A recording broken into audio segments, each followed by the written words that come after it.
अमेरिकी सदर Donald Trump ने भारत के वजीर-ए-आजम नरेंद्र मोदी के साथ अपनी दोस्ती को लेकर बयान दिया है। ट्रंप ने कहा है कि भारत के वजीर-ए-आजम नरेंद्र मोदी से उनकी दोस्ती हमेशा रहेगी।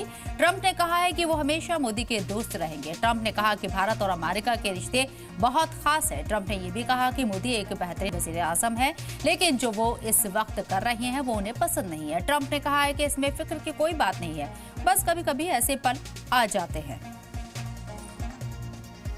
I always will. I'll always be friends with Modi. He's great prime minister. He's great. I'll always be friends, but I just don't like what he's doing at this particular moment. But India and the United States have a special relationship. There's nothing to worry about. Trump की तारीफ करने के बाद वजीर-ए-आजम नरेंद्र मोदी का बयान भी सामने आया। वजीर-ए-आजम नरेंद्र मोदी ने एक्स पर पोस्ट करते हुए लिखा है कि भारत अमेरिका के बीच मुस्बत रिश्ता है।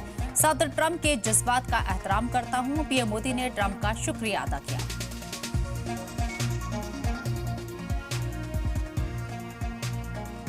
तो ट्रंप के बयान के बाद वजीर-ए-आजम नरेंद्र मोदी ने भी सोशल मीडिया एक्स प्लेटफॉर्म पर पोस्ट करते हुए तमाम बातें कही हैं। उन्होंने जिस तरीके से यहाँ अपनी बात रखी है, उन्होंने साफ तौर पर कहा है कि भारत अमेरिका के बीच मुस्बत रिश्ता है और सदर ट्रंप के जज्बात का वो एहतराम करते हैं। पीएम मोदी ने ट्रंप का शुक्रिया भी अदा किया उनकी तारीफ के लिए।